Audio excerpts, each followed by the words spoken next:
Onlayn savdo orqali sotuvni amalga oshirish uchun, yaxshi sotuvga, yaxshi natijaga chiqish uchun mahsulotni tanlash eng muhim omil hisoblanadi. Mana shu videoni oxirigacha buni ketma-ketligini to'liq tushuntirib berishga sizga harakat qilaman va bu video siz uchun foydali bo'lishiga ishonaman. Mahsulotni tanlayotganimizda har bitta odamda savol tug'iladi. Qanaqa mahsulot sotsam ekan, nimalarga e'tibor bersam ekan deb.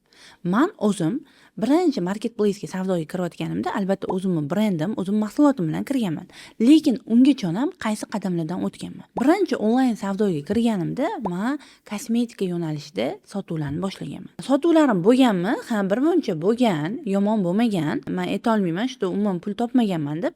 Lekin men o'zim tabiatan juda ham ko'p makiyaj qilishni yoqtirmaganim uchun va suriladigan mahsulotlar aynan nimadan keyin nima ishlatiladi, qaysi mahsulotdan keyin qaysi mahsulotni qilishim kerak, qaysi rangdan keyin qaysi narsani ishlatishim kerak. Bu narsalar menga qiziq bo'lmagani uchun bu mahsulotlarni sotishda qiyinroq bo'lgan.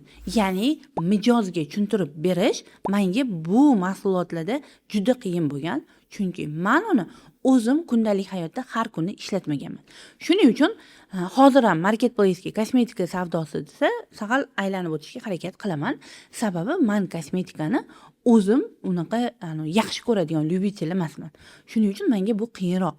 Buni tanlab olish ham va klientga sotish ham qiyin. Chunki bu meni ehtiyojimdagi mahsulot emas. Va uy ro'zg'ori buyumlari meni eng qiynaydigan yo'nalishim. O'quvchilarim misolida ham ko'raman, aynan shu mahsulotni zo'r sotishadi. Ayniqsa erkaklarimiz, o'g'il bolalar bizga keladigan bo'lsa, uy ro'zg'ori buyumlarini juda zo'r sotishadi. Lekin menda shu narsa ozgina o'xshamaydi. Nega? O'g'il bolalarda asosan faqat raqamlar asosida mahsulot tanlashadi va ko'proq yaxshi sotuv qilayotganlar shu Xitoydan to'g'ridan-to'g'ri zavod narxida olib kelayotganlarni sotuvlari yaxshi. Lekin uy ro'zg'or buyumlarini tajribada kimlar ko'p sotyapti? Asosan uy bekalarimiz. Nega? Chunki ular har kuni shu narsa bilan yuzlashadi. Har kuni qaysi trend nimaga chiqyapti, nimani diqqatga qo'yish kerak, umuman olganda oshxonada qaysi mahsulotlar joy-joyida turishi kerak. Mana shu narsalarga ko'proq e'tibor berishgani uchun ularda sotuvlar yaxshiroq bo'ladi. Chunki u mahsulotni tanlayotganda tasavvuri bo'ladi. Aynan mana shu mahsulot hozir olaman va uni sota olaman, chunki xuddi menga o'xshagan inson mana shu mahsulotdan foydalanadi. Ya'ni yakunda bu qaysidir og'rig'iga yechim bo'ladi. Masalan, Ramazonda dasturxon yasatish uchun Ramazon dasturxoni yoki battareyniklari bo'lishi mumkin. Bu uni yechimi. Siz ham, uy bekasi ham bu narsani hozir sezoni, hozir bu uy bekalariga kerak va uyda iftorlikka chiroyli qilib dasturxon yasatish kerak degan xayolda oxirgi moddadagi narsani tanlashi osonroq bo'ladi. Yoki masalan oshxonada ishlatadiganimiz qozonlar deysizmi? O'zimizdan mana dasturxonimizni yasatadigan servirovkalar deysizmi? Aynan hozir food blogerlar nimalardan foydalanyapti. Buni uy bekalarimiz ko'p kuzatishadi va shundan kelib chiqib mahsulot tanlab, uni ommaga ko'rsata olishadi, ya'ni marketplace orqali uni yetkazib bera olishadi. Shuning uchun mana shunaqa yuanslarga juda ham e'tibor berish kerak bo'ladi. Menda o'xshamagan uy ro'zg'or buyumlari, menda o'xshamagan kosmetika buyumlari, chunki bu sohalar men uchun juda ham yaqin emas va albatta bolalar 0 dan 3 yoshgacha bo'lgan bolalar mahsulotlari tug'ilgandan boshlab ishlatiladigan mahsulotlardan tortib kiyim-kechakgacha deysizmi? Hammasi men uchun qiyin bo'lgan. Chunki men farzandlarim yoshi katta bo'lib qolgani uchun bu narsalardan ancha uzoqlashganman. Menda nimalar yaxshi sotiladi, nimalarga ko'proq e'tibor beraman. Hozir masalan eng yaxshi sotayotgan mahsulotlarimdan bittasi bu sportivkalar.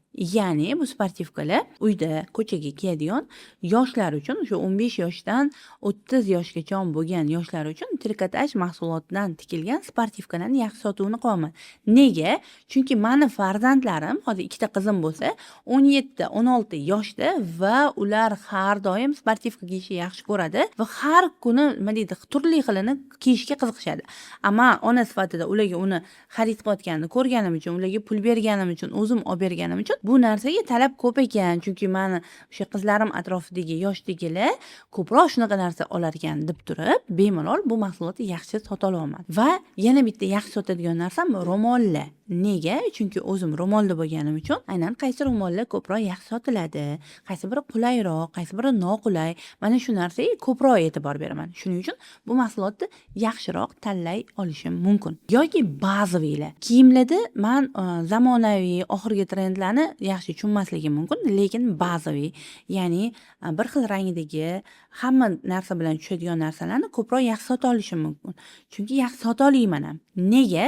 Sababi o'zim ko'proq shu qora kiyimda, ba'ziviy kiyimda hamma narsani bir-biriga tushadigan mahsulotlarni tanlashni yaxshi ko'raman va shunaqa narsalardan foydalanaman. Chunki bugungi olgan kiyimim boshqa kiyimlarim bilan tushishini harakatini qilaman. Va men bitta aytaylik rozoviy kiyim kiymoqchi bo'lsam, faqat hamma narsamni rozoviy qiladigan odam bo'lmaganim uchun mana shunaqa mahsulotlarni yaxshi sota olmayman. Aytaylik oyoq kiyimlar. Men uchun eng qiyin masala oyog'imdagi oyoq kiyimlarni tanlash, chunki oyog'imda shu og'riq bo'ladi, o'zimga qulay bo'lmasa kiya olmayman. Shuning uchun mahsulot tanlayotganda oyoq kiyimda eng qulay mahsulotlarni tanlashga harakat qilaman va bularni ham meni sotuvimda savdolari baland. Shuning uchun har doim e'tibor qarating, o'zingizni holatingizdan kelib chiqib mahsulot tanlang. Xo'p, mahsulotni tanladik. Keyingi etap buni klientga yetkazib bera olish. Ya'ni marketplace orqali biza bu mahsulot sotuvga chiqarayotganda nimalarga e'tibor beramiz? Birinchi o'rinda siz rasm tayyorlaysiz, to'g'rimi? Sotuvga chiqayotganda mana shu rasmda oxirgi birinchi rasmingiz, birinchi beradigan rasmingiz klient sotib olgandan keyin oxirgi erishadigan natijasi nima bo'ladi? Mana shuni ko'rsatib berish kerak. Bu eng muhim narsa. U bo'lishi mumkin. Mana kiyim bo'lsa, o'sha kiyimni obrazda, to'liq obrazda ko'rsatib bering. Aytaylik, bitta ro'molni qanaqa obrazda tasavvur qila oladi? Buni ko'rsatib bering. Sumka sotyapsizmi? Sumkani aynan qaysi bazaviy obrazda tasavvur qiladi. Ya'ni u sotib olganda senda ham xuddi shunaqa turadi degan emotsiyani berishi shart. Ana o'shanda mana shunaqa rasmlarga e'tibor beradigan bo'lsangiz, sizni sotuvingiz ko'tarilishi mumkin. Nega? Chunki namoyishlar bo'lgan paytida sizda 1 sekund vaqt bor. Mana shu 1 sekund ichida insonga mana shu eng asosiy tushuncha, san buni olsang, sani mana shu muammoingga yechim beradi degan rasmni tayyorlay olishingiz kerak bo'ladi. Siz bitta mahsulot orqali odam e'tiborini tortib oldingizmi? Endi keyingi vazifangiz uni sotuvgacha undash kerak. Ya'ni sen sotib olishing uchun mana shu bunaqa razmerda bo'ladi, bunaqa qulayliklari bor, mana bu joyida zamogi bor, bu joyida choki bunaqa oladigan bo'lsang, mana bu qulayliklarga ega bo'lasan deb rasmingiz orqali ketma-ketligini to'g'ri boshqarishingiz va oxirida sotib olarman degan korzinkaga bosishni ta'minlab olishingiz kerak bo'ladi. Rasm tayyorlayotganingizda. Buni tayyorladingiz. Endi qarang, rasmni tayyorladingiz, e'tibor tortib olishingiz kerak ekan. Endi buni shu etapgacha bo'lishi uchun sizda eng kerakligi qidiruvda chiqishingiz.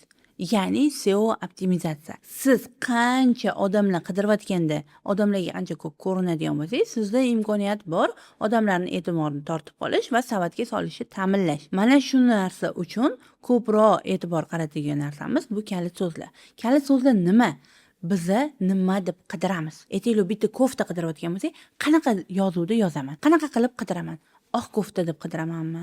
Kofta deb yozamanmi? Futbolka deb yozamanmi? To'yga kofta deb yozamanmi? Aynan qaysi orqali qidirishimni siz ko'proq odamlarni fikrlayotganda qanaqa yozadi? Mana shu narsaga e'tibor berishingiz kerak. Shu o'rinda bitta life hack, agar sizga bu qiziq bo'ladigan bo'lsa, nimalar yozsam ekan deb ikkilanayotgan bo'lsangiz, Telegramda SMSlashayotgan insonlaringiz aynan shu so'zlarni qanaqa yozishayotganiga ko'proq e'tibor bering. Ana u ham sizni sotuvlaringizni oshirishga, ya'ni SEO kalit so'zlardan to'g'ri foydalanishingizga katta yordam beradi. Bu qadamlarni bajarganingizdan keyin yana bitta muhim jihat narxlash. Narxlayotganingizda har doim e'tibor bering. Mana shu yashayotgan hududingizda shu mahsulotni nech pulga sotishyapti? Ya'ni o'rta bozor narxi nech pul? Mana shunga e'tibor bering. Agar siz o'rta bozor narxidan qimmat sotadigan bo'lsangiz, katta ehtimol bilan sota olmaysiz. Sababi bozorda o'zi 20 minglik narsa, lekin siz uni 30 mingga yoki 40 mingga sotmoqchisiz. Bu o'zi nima qiymat berar ekan degan savol bo'ladi, ikkilanishga olib kelib qo'yasiz. Yoki 20 mingdan sotilayotgan narsani 5 mingga sotaman desangiz, bu ham shubhani tug'diradi. Shuning uchun ko'proq e'tibor beradigan narsangiz va men tavsiya qiladigan narsam bozorbob, xalqbob eng hozirgi o'rindagi eng optimal narxi belgilash. Mana bularni qildingiz. Endi keyingi qadam bu sizni klientlaringizdan keladigan real odzivlar.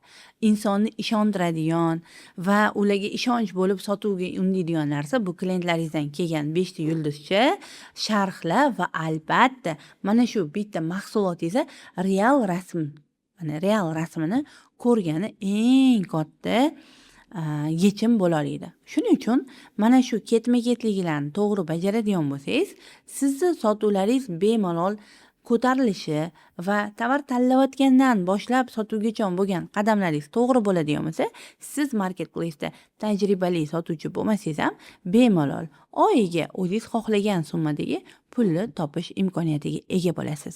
Mana shu ketma-ketligini bajarayotgan o'quvchilar juda ham ko'p va natijaga chiqadigan o'quvchilar ko'p. Men bitta misolni ayta olaman. Kasbi doktor. O'sha umuman biznesdan xabari yo'q inson. Lekin mana shu ketma-ketligini to'g'ri bajarish orqali oyiga hozirgi kunda mana oradan 4 oy o'tdi.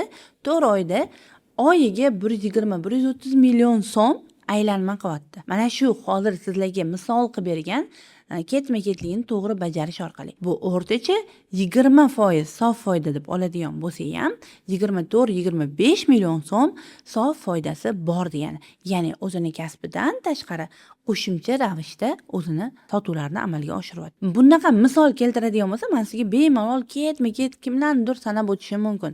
Lekin haqiqatan ham siz mana shu ketma-ketliklarni to'g'ri bajarish orqali o'zingizni biznesingizni boshlamoqchi bo'lsangiz va bunga to'g'ri yechim qidirayotgan bo'lsangiz, to'g'ri ustoz qidirayotgan bo'lsangiz, to'g'ri muhit qidirayotgan bo'lsangiz, albatta sizga bizani o'zimizning Adras Biznes akademiyamizni bemalol tavsiya qila olaman. Chunki Adras Biznes akademiyasida siz tajribali kuratorlar, tajribali insonlar orqali o'z biznesingizni kamroq xato qilish orqali, kamroq pul yo'qotish orqali bemalol boshlashingiz mumkin bo'ladi. Kelajakda bo'lishi mumkin.